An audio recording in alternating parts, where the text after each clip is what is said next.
नमस्कार मंडळी, आज आपण चाललो आहोत टिटवाळ्याला गणपती बाप्पाचे दर्शन घ्यायला. आम्ही दुपारी निघालो होतो म्हणून थोडी गर्दी कमी होती.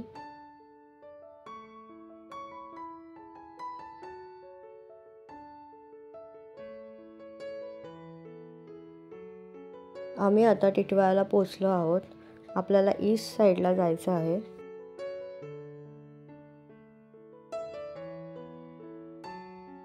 स्टेशनला उतरूनच आपल्याला घोडागाडी आणि रिक्षाची लाईन दिसतील. घोडागाडीचे 30 रुपये होते पर पर्सन आणि रिक्षाचे शेअरिंगमध्ये 15 रुपये आहेत.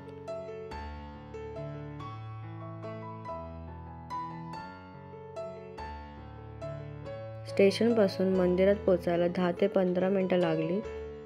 एंट्रीलाच कमानी आहे मोठी, त्यानंतर आतमध्ये जायचं आपल्याला. मंदिरात प्रवेश करण्या अगोदर बाजूलाच नळ दिले आहेत, तिथे पाय धुवून आपण पुढे गेलो.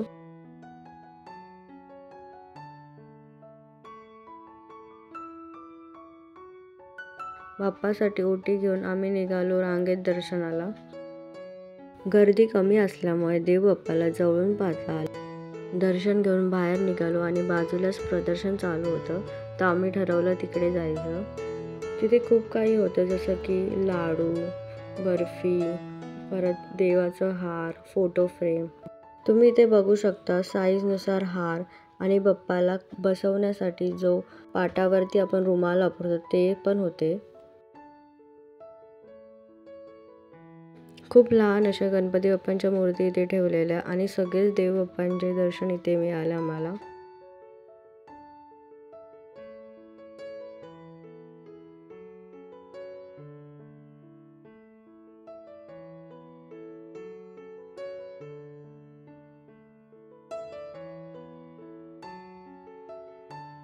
तुम्ही इथे बघू शकतात आपले श्रीकृष्णाची मूर्ती आणि विठ्ठल आणि रखुमाईची मूर्ती होती आणि खरंच खूप मन प्रसन्न होत होतं हे सगळं पाहून. खूप छान असे वेगवेगळ्या आकारात आपल्याला गणपती बाप्पा इथे पाहायला भेटतील. तुम्ही इथे बघू शकता नंदी गाय आणि तिचं वासरू आणि अशा खूप साऱ्या वेगवेगळ्या मूर्ती पण इथे होत्या. बाजूलाच वेगवेगळ्या प्रकारच्या अगरबत्तीही ठेवल्या होत्या. गणपती बाप्पाच्या मोठ्या मूर्त्या अतिशय सुंदर दिसत होत्या.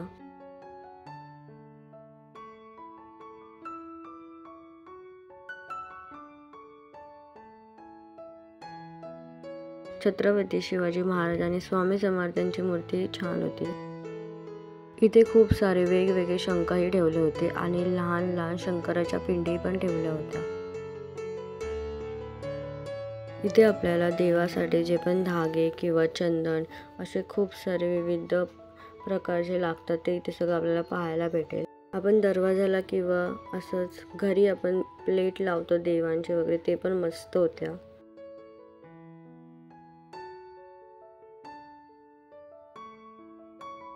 इथे वेगवेगळ्या अंगठ्या पण होत्या.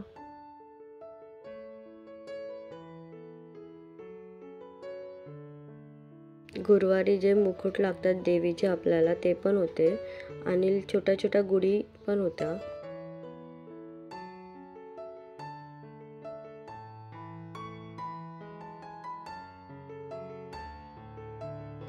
दगडाचे असे वरवंटा, खळबत्ता आणि नंदी बैल हे पण त्यांनी बनवून ठेवलेले.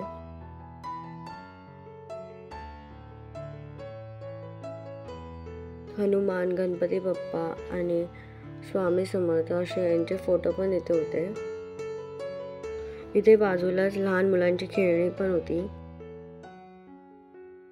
शोकेसमध्ये ठेवायला जे पण शोपीस लागतात ते पण इथे होते. पितळेची, स्टीलची आणि तांब्याची जे पण भांडी देवाला लागतात ते सुद्धा इथे होत्या.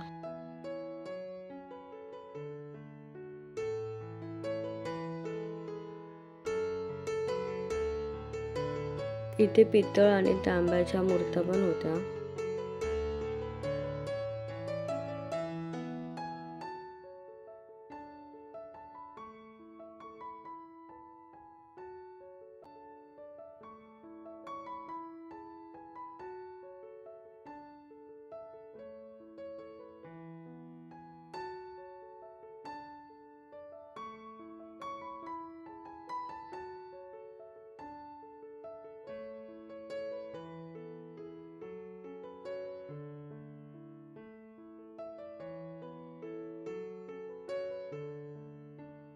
इथे बाजूलाच खूप सारे किचन्स वगैरे पण ठेवलेले.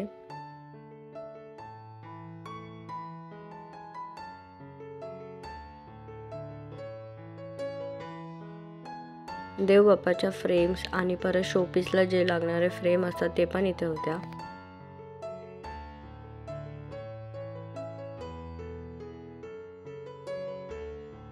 प्रदर्शनाच्या बाजूलाच एक हॉटेल आहे फर्स्ट फ्लोअरला आणि कॅटरिंगचं पण तिथे आहे.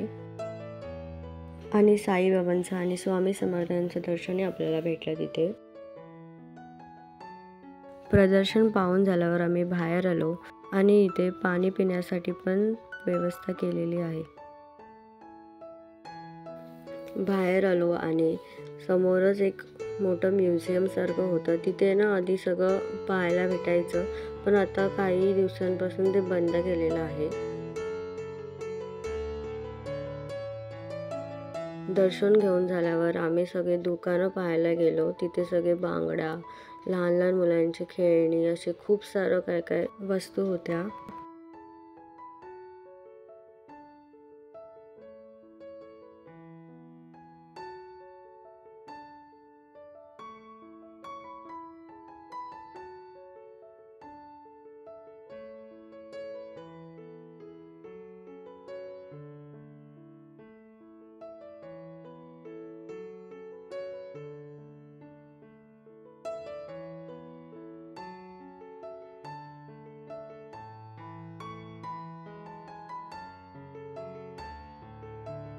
दुकानं फिरून झाल्यावरती आम्ही बाहेर आलो.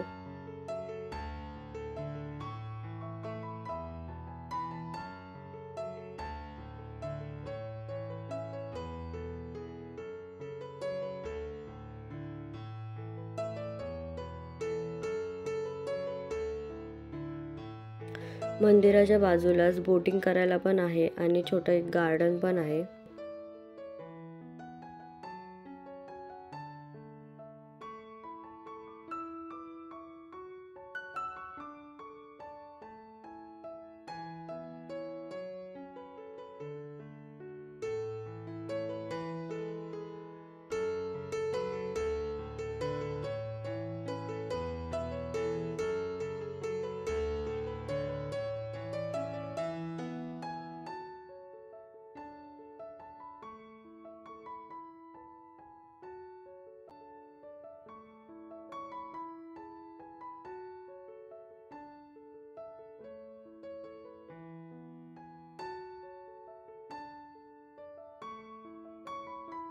असंच आयुष्य कायम एन्जॉय करा. व्हिडिओ आवडले असेल तर नक्की कमेंट करून सांगा आणि चला भेटूया नेक्स्ट व्हिडिओमध्ये.